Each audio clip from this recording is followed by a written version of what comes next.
सबसे पहले शामिल करेंगे आज की टॉप स्टोरीज। पाकिस्तान और बेलारूस का फ्री ट्रेड एग्रीमेंट पर इत्तेफाक, टेक्नोलॉजी की मुंतकली को बढ़ाया जाएगा। इस्लामाबाद में दोनों ममालिक के नवे मुश्तरका वजारती कमीशन का इजलास, मुतादिद अहम मुआहिदों और प्रोटोकॉल्स पर दस्तखत हुए। माली खजाना कम होकर GDP के 2.6% पर आ गया, जो 22 साल की कम तरीन सतह है। वजारत खजाना के मुताबिक माली साल 22 में माली खसारा GDP के 7.9% पर मौजूद था। और आलमी मंडी में खाम तेल की कीमत में 2% तक कमी। बरतानवी ब्रेंट की कीमत $87 फी बैरल पर आ गई। अमरीकी WTI क्रूड की $81 फी बैरल में ट्रेडिंग हो रही है। अब जिक्र करेंगे गैर मुल्की करेंसीज का। इंटरबैंक में डॉलर की कदर में रोज की तरह आज भी 1 पैसे की कमी हुई, जिसके बाद इसकी कीमत ₹277.65 पर आ गई है। यूरो को देखें तो ये इंटरबैंक मार्केट में 25 पैसे सस्ता हुआ है। बरतानवी पाउंड की कीमत भी 88 पैसे कम होकर ₹374.26 पर आ गई है। गोल्ड मार्केट पर आपको अपडेट करें, सोने की कीमत में तेजी का तसलसल अब टूट चुका है। फी तोला ₹3,500 सस्ता हुआ है। कीमत ₹4,60,436 पर आ गई है, जबकि 10 ग्राम के रेट्स में ₹3,000 कमी देखी गई। इंटरनेशनल मार्केट को देखें तो $35 फी औंस सस्ता हुआ, जिसके बाद कीमत $4,380 पर पहुंच चुकी है। आज के मौजू की तरफ आते हैं। आज के इकोनॉमी मैटर्स के प्रोग्राम में हम जिक्र करेंगे IMF मिशन के दौरे पाकिस्तान और बढ़ते हुए कर्जों का, यानी कि हमारे डेट का। आलमी मालियाती इदारे का जायजा मिशन सितंबर में पाकिस्तान का दौरा करेगा। $7 अरब कर्ज प्रोग्राम EFF के चौथे जायजे पर बातचीत होगी। माहौलियाती तब्दीली से मुतालिक RSF प्रोग्राम के तीसरे जायजे पर भी गुफ्तगू होगी। मुज़ाकरात कामयाब होने पर पाकिस्तान को तकरीबन $1 अरब 20 करोड़ की किस्त मिलने की उम्मीद है, जबकि वजारत खजाना ने तमाम मुतल्लिका महकमों को तैयारियां मुकम्मल करने की हिदायत जारी कर दी है। आपको यही बताएं कि हुकाम के मुताबिक मुज़ाकरात तयशुदा मुआशी समत के मुताबिक आगे बढ़ रहे हैं। IMF मिशन जनवरी से जून तक पाकिस्तान की मुआशी कारकर्दगी का जायजा लेगा। नए बजट पर अमल दरामद, ज़र मुबादला के ज़खायर, फिर पॉलिसी रेट और महंगाई के असरात को भी डिस्कस किया जाएगा।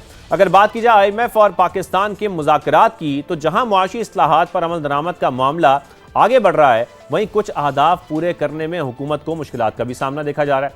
जब सबसे बड़ा जो चैलेंज है वो तेल और गैस के शोबे में है। IMF की जानिब से पावर सेक्टर के गर्दशी कर्ज में कमी लाने के लिए इकदाम पर जोर मुसलसल दिया जा रहा है, जिसके लिए टैरिफ में एडजस्टमेंट का कहा गया है। दूसरी जानिब हुकूमत भी ये चाह रही है कि दिन के औकात में सोलर से मिलने वाली इजाफी बिजली को इस्तेमाल में लाया जाए, जिसके लिए पावर मिनिस्टर अवैस लगारी साहब की जानिब से कहा गया कि यह तजवीज़ दी गई कि दिन के औकात में इंडस्ट्री को ₹6 यूनिट बिजली फराम की जाएगी, जो वो स्टोर करके रात को भी इस्तेमाल कर सके। लेकिन IMF की जानिब से इस तजवीज़ की मुखालिफत की गई है।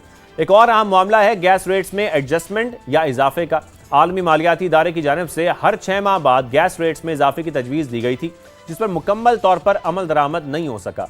जुलाई में गैस के रेट्स को नहीं बढ़ाया गया। IMF के मुताबिक गैस सेक्टर का गर्दशी कर्ज ₹3,440 अरब पर पहुंच चुका है। अगर बेहतरी ना लाई गई तो नताइज खतरनाक हो सकते हैं। फिर मुज़ाकरात के दौरान टैक्स वसूली, FVR इस्लाहात, बजट इक़दाम का भी जायजा लिया जाएगा। पाकिस्तान की बैरूनी अदायगियों की सलाहियत पर ज़र मुबादला ज़खायर, निजकारी प्रोग्राम का भी जायजा लिया जाएगा। बात करेंगे बढ़ते हुए कर्जों के बोझ का। पाकिस्तान के कर्जों का बोझ ₹1 लाख अरब के करीब पहुंच चुका है।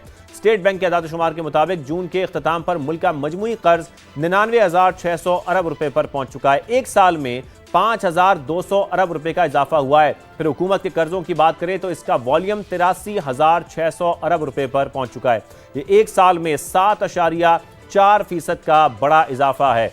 और इस पर माहिरीन के मुताबिक मसला सिर्फ कर्ज का हजम नहीं, बल्कि इस पर सूद और असल रकम की अदायगी भी है। अगर रवा माली साल के बजट का जायजा लिया जाए तो इसमें सबसे ज्यादा हम आपको बताएं कि 42% रकम यानी 8,000 अरब कर्जों और सूद की अदायगी के लिए रखे गए हैं। इसी मामले पर हमने बात करनी है। आज हमारे गेस्ट भी हमें ज्वाइन कर रहे हैं। Institute of business administration IBA Karachi के एग्जीक्यूटिव डायरेक्टर हैं, पॉलिटिकल भी हैं, वो हमारे साथ मौजूद हैं। बहुत शुक्रिया। डॉक्टर अकबर जैदी साहब हमारे साथ मौजूद हैं।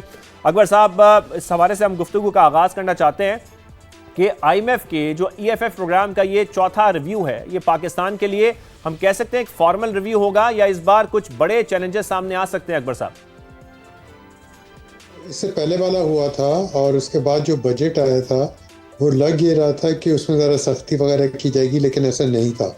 और मेरे ख्याल है कि जो भी नेगोशिएशंस IMF से हुई थी और ये बार बार हमें बताया गया था कि बजट में कुछ चीज़ें ख़ास तौर पे IMF के इजाज़त से होंगी, या फिर अगर वो इजाज़त नहीं देंगे तो वो नहीं होंगी। तो वो मेरे ख्याल से ठीक से गुजर गया था, और बजट जो आया था बहुत सारे लोगों के लिए ज़रा बेहतर था, जो एक्सपेक्ट कर रहे थे, क्योंकि इस हुकूमत से नहीं एक्सपेक्ट कर रहे थे बेहतर होगा। तो मुझे लगता है कि उसके बाद से बज़ाहिर कोई ख़ास फ़र्क नहीं पड़ा है, ना मईशत में, ना जो आप सही कह रहे हैं, डेट हमारा बढ़ता जा रहा है, कर्ज़े बढ़ते जा रहे हैं, लेकिन उसके अलावा कोई ख़ास कोई तब्दीली नहीं आई है। तो मुझे लगता है कि ये इसमें कोई अनलेस कोई ऐसी चीज़ है जिसके बारे में अभी तक पता नहीं है कि क्या सही डिस्कस होगा, तो कोई ऐसा कोई इशू उभर के सही सही अकबर साहब, ये जनवरी से जून 2026 की जो इकोनॉमिक परफॉर्मेंस है उसको देखते हुए आप ये समझते हैं कि पाकिस्तान IMF की जो अहम शराइत हैं वो पूरी करने की इस वक्त पोजीशन में है? देखिए, पहली बात तो ये कि IMF के पास जाना ही एक इजहार होता है कि हमारी मईशत बहुत बुरे हाल में है, आप आके हमें बताएं, हमें बचाएं, हमारी मदद करें और ज़रा इतने पैसे दे दें कर्ज़े के तौर पे जो वापस दिए जाएंगे। तो IMF अगर पैसे देने के लिए तैयार है, कर्ज़ा देने के लिए तैयार है, वो अपनी शराइत सामने रखता है। तो जब तक वो शराइत मानी नहीं जाएंगी तो वो कर्ज़ा नहीं मिलेगा। तो हमारे साथ ये 24 दफ़ा हो चुका है, 24वां प्रोग्राम है ये। तो ये हम आदी हो गए और IMF भी आदी हो गया।